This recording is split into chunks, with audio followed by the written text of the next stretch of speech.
Mobile hunt ద్వారా 700 ఫోన్లు recovery చేశామని ఎస్పీ జి కృష్ణకాంత్ అన్నారు. నెల్లూరు ఉమేష్ చంద్ర కాన్ఫరెన్స్ హాల్లో ఎస్పీ జి కృష్ణకాంత్ సమావేశం నిర్వహించారు. జిల్లా వ్యాప్తంగా మొబైల్ ఫోన్లు పోగొట్టుకున్న బాధితులకు మొబైల్ ఫోన్లను అందించారు. ఆయన ఈ సందర్భంగా మాట్లాడుతూ సుమారు 1,50,00,000 రూపాయలు విలువ చేసే 700 మొబైల్ ఫోన్లు మొబైల్ హంట్ ద్వారా రికవరీ అయ్యాయని తెలిపారు. ఫోన్లు పోగొట్టుకున్న బాధితులకు ఫోన్లను పోలీసులు తిరిగి ఇచ్చినట్లు తెలిపారు. దీంతో బాధితులు పోలీసులకు కృతజ్ఞతలు తెలియజేశారు. ముందుగా ఇక్కడికి వచ్చినటువంటి మీడియా మిత్రులందరికీ నెల్లూరు పోలీస్ తరపున ధన్యవాదాలు. సో ముందుగా ఈరోజు అంతర్జాతీయ జర్నలిస్ట్ డే సందర్భంగా మీడియా వాళ్ళందరికీ కూడా మా సైడ్ నుంచి పోలీసు వారి తరపు నుంచి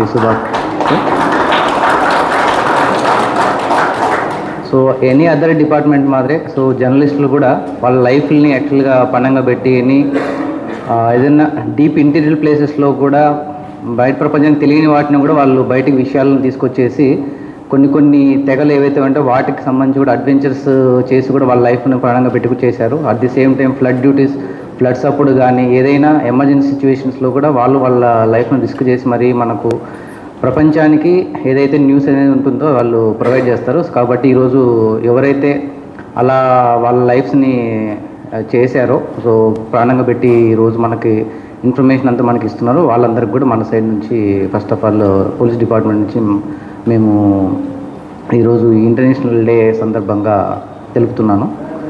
ఈరోజు మనకు మెయిన్ ఉద్దేశం దాదాపుగా మీ అందరికి తెలుసు మొబైల్ అనేది ఇప్పుడు మన లైఫ్లో ఒక పార్ట్ అయిపోయింది అనమాట. అంటే ఒక బాడీలో ఒక భాగం అయిపోయింది. అది లేకోకున్నట్టు మనం లైఫ్ లేదు అన్నట్టు. ముఖ్యంగా ఏంటంటే మొబైల్ ఫోన్స్లో మనకు సంబంధించి మెమోరీస్ మన ఫ్యామిలీస్తో కానీ మన ఫ్రెండ్స్తో సంబంధించిన మెమోరీస్ ఉంటాయి. దాంతో అట్ ది సేమ్ టైం మన ట్రాన్సాక్షన్స్ ఏవైతే బ్యాంక్ ట్రాన్సాక్షన్స్ కానీ ఇవన్నీ కూడా మనం ఇప్పుడు మొబైల్ ద్వారానే చేస్తున్నాం. ఇంపార్టెంట్ డాక్యుమెంట్స్ ఏదైనా మన ఎడ్యుకేషన్కి సంబంధించి కానీ తర్వాత మనకు ప్రాపర్టీకి సంబంధించిన డాక్యుమెంట్స్ అన్నీ కూడా మనం ఏంటంటే ఈమెయిల్ ఇట్లాంటి వాటిలో మనం సేవ్ చేసుకుని ఉంటాం. తర్వాత మన కాంటాక్ట్స్ అన్నీ కూడా ఇప్పుడు మోస్ట్ ఆఫ్ మన కాంటాక్ట్స్ అన్నీ కూడా మన మొబైల్ అంటే మెమొరీ అనేది మనం పక్కన పెట్టేసాం.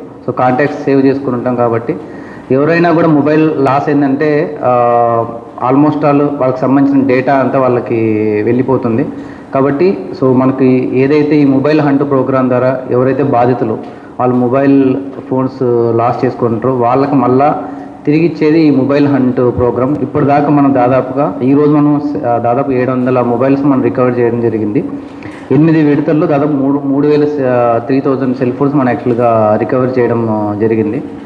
మా సైడ్ నుంచి ఎవరైతే బాధితులు ఉన్నారో వాళ్ళకి మా రిక్వెస్ట్ ఏంటంటే మీరు మీ మొబైల్ని సెక్యూర్ చేసుకోవడం అనేది మీ సైడ్ నుంచి కూడా మీరు కొన్ని జాగ్రత్తలు తీసుకోవాలి. ఎందుకంటే వాళ్ళ అలసత్వం వల్ల కూడా కొన్నిసార్లు మొబైల్స్ వాళ్ళు లాస్ అవుతారు. దాన్ని తర్వాత హార్డ్ అండ్ మనీ ఉంటుంది. కొంతమంది ఈవెన్ ఒక ఈఎంఐ పే చేసి కూడా పోగొట్టుకున్న వాళ్ళు ఉంటారు. కాబట్టి దానికి మేము చాలా కష్టపడాల్సి ఉంటుంది. కాబట్టి మీ సైడ్ నుంచి కూడా మీరు అన్ని జాగ్రత్తలు తీసుకుంటే ఏదైనా రియల్గా మామూలుగా మన నెగ్లిజెన్స్ లేకపోవడం ఉన్నప్పుడు లాస్ అయింటే మాత్రం కంపల్సరీగా పోలీస్ వారు మీకు ఎప్పుడు అన్ని వేళ అవైలబిలిటీ ఉంటాం. మీ లాస్ అయిన మొబైల్స్ ఏదైతే ఉంటుందో కంపల్సరీగా అన్ని ఎఫర్ట్స్ పెట్టి మేము తీసుకురావడానికి మా సైడ్ నుంచి మేము ప్రయత్నం చేస్తాం. Thank you. ఇప్పుడు సైబర్ సెక్యూరిటీ ఇప్పుడు ఏదైతే సైబర్ ఫ్రాడ్స్ ఏవైతే ఉన్నాయో ప్రతిరోజు మనం చెప్తూనే ఉన్నాం. ప్రక్కరికంటే పేపర్ ద్వారా కూడా మనము మెసేజ్ పంపిస్తున్నాం, డిజిటల్ అరెస్ట్ అని చెప్పేసి, తర్వాత లింక్స్ వస్తాయని చెప్పేసి, తర్వాత ఈ ఫ్రాడ్ ఏవైతే షేర్ మార్కెట్కి సంబంధించి ఏపీకే ఫైల్స్ పెట్టేసి టెలిగ్రామ్ ద్వారా గ్రూప్స్ ఓపెన్ చేసేసి ఇనీషియల్గా మనకు స్మాల్ అమౌంట్స్ వాళ్ళు ఇచ్చేసి దాని తర్వాత మనం వన్స్ మనం ఫండ్స్ పెట్టే కొద్దీ వాళ్ళు ఏంటంటే విత్డ్రాలు ఇవ్వకోకున్నట్టుగా దాదాపు కొంతమంది ఈవెన్ 1 crore 2 crores కూడా పోగొట్టుకున్న వాళ్ళు ఉన్నారు. మనం ఎంత అవేర్నెస్ ప్రోగ్రామ్స్ ఇస్తున్నా కూడా ఏంటంటే మెయిన్ ఏంటంటే అనానిమస్ ఎక్కువ ఉంటారు. వాళ్ళు ఎక్కడో దుబాయ్లో ఉండే అట్లాంటి నుంచి యాక్చువల్గా రన్ చేస్తూ ఉంటారు. కాబట్టి ఎవరైతే బాధితులు ఉన్నారో ఫస్ట్ ఆఫ్ ఆల్ వాళ్ళ సైడ్ నుంచి అన్ని రకాలుగా ప్రికాషన్స్ తీసుకోవాలి. ఈ సైబర్ ఫ్రాడ్స్ ఎవరు ఏ స్టాక్ మార్కెట్ కానీ చెప్పదు మీకు కంపల్సరీగా 20% రిటర్న్స్ ఇస్తాము, గ్యారెంటీ రిటర్న్స్ అని చెప్పి ఏ షేర్ మార్కెట్ నుంచి మనకు ఇవ్వడం జరగదు. At the same time digital అరెస్ట్లు అనేవి ఈ మధ్య ఎక్కువ జరుగుతున్నాయి. మీకు పలానా పార్సల్ వచ్చింది, మీ పార్సల్లో సమ్ నార్కోటిక్స్ డ్రగ్స్ ఉన్నాయి, దాంట్లో మీ ఆధార్ నెంబర్ ఉంది. కాబట్టి మీకు మిమ్మల్ని అరెస్ట్ ఇట్లా పలానా చోట పార్సల్ వెళ్ళింది, దాని మీద మిమ్మల్ని అరెస్ట్ చేయడానికి మేము వస్తున్నామని చెప్పేసి డిజిటల్ అరెస్ట్ అనే కాన్సెప్ట్ కూడా ఒకటి తీసుకొస్తున్నారు. సిబిఐ అని చెప్పేసి, ఎన్ఫోర్స్మెంట్ డైరెక్టరేట్ అని చెప్పేసి ఒకటి ఆల్రెడీ మనకు ఇవ్వడం జరిగింది. ఒక అడ్వైజర్ కూడా ఇవ్వడం జరిగింది. ఎవ్వరు డిజిటల్ వేలో ఎవరు అరెస్ట్ చేయరు.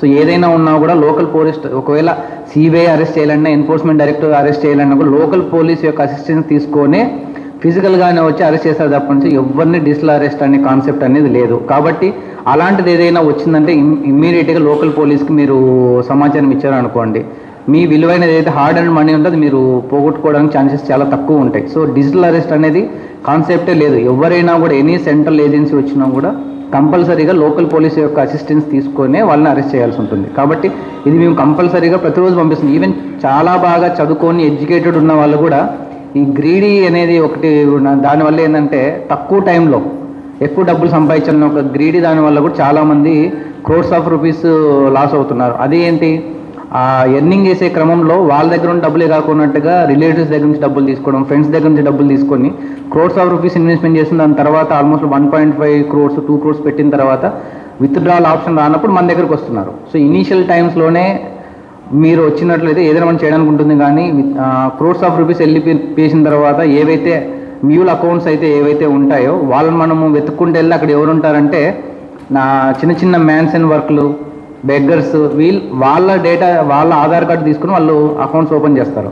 సో మనకు ఎవరైతే మెయిన్ కల్పిట్ మనకి ఎక్కడో ఫార్ అవే ప్లేసెస్లో ఉంటారు తప్పటి నుంచి వేరే ఫారిన్ కంట్రీలో ఉంటారు తప్పనిస్తే ఇక్కడ మాత్రం మనం ఎవరినైతే వెతుక్కుంటూ వెళ్తాం మీరు ఇచ్చిన అకౌంట్ బేస్ చేసుకుని వాళ్ళంతా మ్యూల్ అకౌంట్స్ అనేవి ఉంటాయి. సో కాబట్టి ఎవరైతే ఈ సైబర్ ఫ్రాడ్స్కి బాధితులు అవుతున్నారో వాళ్ళు కూడా వాళ్ళ సైడ్ నుంచి అన్ని టైప్స్ ఆఫ్ ప్రికాషన్ మెజర్స్ తీసుకోవాలి.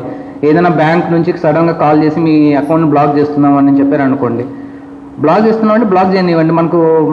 మీరు ఫిజికల్గా బ్యాంక్ వెళ్ళేసి కనుక్కోండి ఎందుకు బ్లాక్ చేస్తున్నాయండి అని చెప్పేసి. సో వాళ్ళు ఏదో లింక్ ఇస్తే దాన్ని ఓపెన్ చేసి మన క్రెడెన్షియల్స్ అన్ని మనం ప్రొవైడ్ చేసి ఈవెన్ మన పిన్ నెంబర్ కూడా మనము ప్రొవైడ్ చేస్తున్నాం. మనం ఎంత అవేర్నెస్ ఇచ్చినా కూడా ఏంటంటే ఆ ప్యానిక్ సిచ్యువేషన్లో చాలామంది వాళ్ళ డీటెయిల్స్ ఇచ్చేస్తున్నారు. సో దానివల్ల కూడా చాలామంది వాళ్ళ హార్డ్ అండ్ మనీ లాస్ అవుతుంది. కాబట్టి పోలీస్ తరపు నుంచి అన్ని ప్రికాషన్స్ మనం అవేర్నెస్ ప్రోగ్రామ్స్ కానీ ఇవన్నీ మనం చేస్తున్నాం. అట్ ది సేమ్ టైం బాధితులు కూడా ఎవరైతే దీనికి వెళ్తున్నారో వాళ్ళు కూడా వాళ్ళ సైడ్ నుంచి అన్ని ప్రికాషన్స్ తీసుకోవాలి. ఇనీషియల్ టైమ్స్లో ఎవరైనా కాల్ వచ్చింది అనుకోండి, ఇమీడియట్గా లోకల్ పోలీస్ చెప్పేసి ఇలా వచ్చింది సార్, అది కరెక్టా కాదని చెప్పేసి మీరు ఎంక్వైరీ చేసుకుంటే మనం చెప్పేస్తాం అది ఫ్రాడ్ కాల్ అయినా స్కామ్ కాల్ అని చెప్పేసి. సో మీ సైడ్ నుంచి కూడా మీరు అన్ని రకాలుగా సేఫ్టీ మెజర్స్ తీసుకోవాలి. మా సైడ్ నుంచి మేము ఏం చేయాలో కూడా మేము అవేర్నెస్ ప్రోగ్రామ్స్ ద్వారా మన మెన్నుకు కూడా ఇప్పుడు మనం ట్రైనింగ్ ఇవ్వడం జరుగుతుంది. అంటే న్యూ ఫ్రాడ్స్ వస్తున్నాయి, దానికి తగ్గట్టు కూడా మనం ట్రైనింగ్ ప్రోగ్రామ్స్ అవన్నీ కూడా కండక్ట్ చేస్తున్నాం. ప్రజెంట్ అయితే మనం ఓన్లీ ఇప్పుడు మనం ఇచ్చేటప్పుడు కూడా అది హ్యాబిచువల్ రెఫరెన్స్ అన్ని కూడా మనం వెరిఫై చేసుకున్నాం. అలాంటి ఎవరుంటే వాళ్ళ మీద కేసులు కూడా రిజిస్టర్ చేస్తున్నాం. ఉంటాయి, అన్ని రకాలుగా ఉంటాయి. సో మనం వాళ్ళకి ఇచ్చేటప్పుడు కూడా వాళ్ళన్ని బిల్స్ అవన్నీ ప్రొవైడ్ చేస్తేనే మనం వాళ్ళకి ఇవ్వడం జరుగుతుంది. ఎందుకంటే చిన్న ఎగ్జాంపుల్ చెప్తాను. ఒక పర్సన్ని చెన్నైలో మొబైల్ మిస్ అయింది.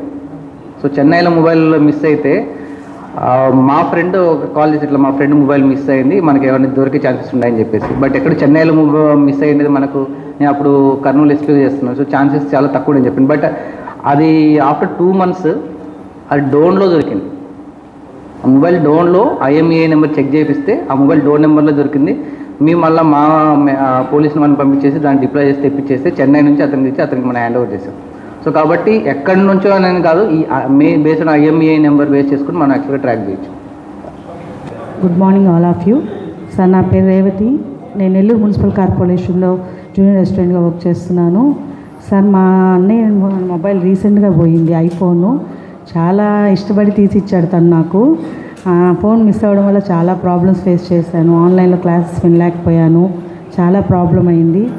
చాలా థ్యాంక్స్ సార్. ట్రేస్ చేసి ఫోన్ ఇమీడియట్గా వితిన్ 1 week 2 weeksలో ట్రేస్ చేసి ఐఫోన్ని హ్యాండ్ అవుట్ చేసినందుకు చాలా హ్యాపీగా ఫీల్ అవుతున్నాను. చాలా కష్టపడి నిజంగా పోలీస్ డిపార్ట్మెంట్ ఒక గవర్నమెంట్ ఎంప్లాయీస్ ఇంత కష్టపడి అందరికీ ప్రజలందరికీ ఇంత హెల్ప్ఫుల్గా ఫోన్స్ కానీ అదర్వైజ్ ఎనీ లేడీస్ ప్రాబ్లమ్స్ సంబంధించి నైట్ అవుట్స్లో ఎక్కడైనా ట్రావెల్ చేస్తున్నప్పుడు మీ సెల్ ఫోన్ నెంబర్సు ఆల్మోస్ట్ గవర్నమెంట్కి సంబంధించిన అన్ని స్కీమ్స్కి సంబంధించి అవైలబుల్గా ఉంటున్నారు. నిజంగా hats off to government police department also. నిజంగా very thanks sir. Thank you so much madam. అందరికీ పోలీస్ డిపార్ట్మెంట్స్కి hats off to sir. Thank you so much sir.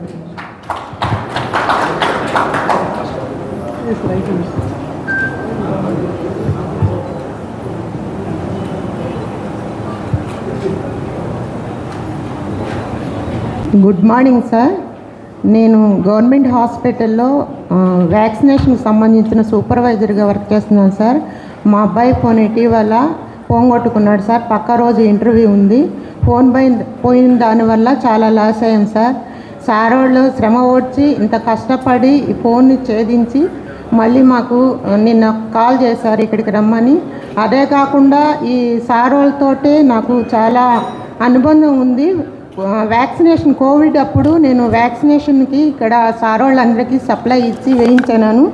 దానికి నాకు సార్ హాస్పిటల్కి సప్లై ఇవ్వాలి, సచివాలయాలకు సప్లై ఇవ్వాలి, మీకు సప్లై ఇవ్వాలి, నేను ఒక్కదాన్నే సార్ అంటే ఈ సార్ వాళ్ళు మేమున్నాం మేడం మీకు అని నాకు ఒక వెహికల్ ఏర్పాటు చేయించి అన్ని దగ్గరలకి వాళ్ళే దగ్గరుండి సప్లై చేయించారు. కాబట్టి ఆ రోజు నేను మర్చిపోలేను.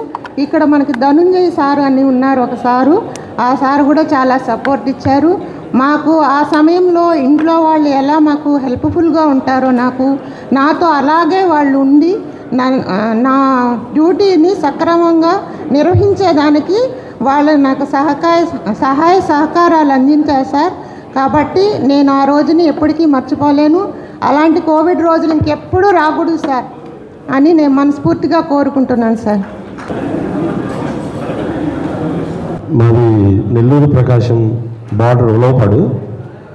యాక్చువల్గా ఈ ఫోన్ పోయిన తర్వాత నేను వదిలేసాను, పట్టించుకోలేదు. నాకు మొబైల్ హంట్ గురించి తెలియదు. సో మా ఫ్రెండ్ లేదు ఇట్లా మొబైల్ హంట్ అని నెల్లూరు పోలీసులు దాన్ని చాలా విస్తృతంగా చూస్తున్నారు, చాలా బాగుంది అది, దానిలో మీరు అప్లై చేయమని నాకు సలహా ఇచ్చాడు. నేను స్టేషన్కి వెళ్ళినప్పుడు ఈ విషయం చెప్పినప్పుడు ఇమీడియట్గా నా మొబైల్ తీసుకొని ఆ నెంబర్లో వాట్సాప్ తీసి ఎస్ఐ గారు చేస్తే నేను నవ్వాను. అంటే నాకు నమ్మకం లేదు యాక్చువల్గా. లేదండి నీకు ఖచ్చితంగా ఇది మాత్రం అవుతుంది, మరి నాకు దగ్గరుండి చేయించాను. నిజంగా ఆ రోజు ఎస్ఐ గారికి నేను రుణపడి ఉన్నాను. అదేవిధంగా ఈ మొబైల్ హంట్ టీం ఉంది సార్, నిజంగా నేనైతే సర్ప్రైజ్ అయ్యాను. నేను నిజంగా అయితే నా మొబైల్ మళ్ళీ నాకు వస్తుందని నేను అనుకోలేదు. Thank you very much sir. Thank you.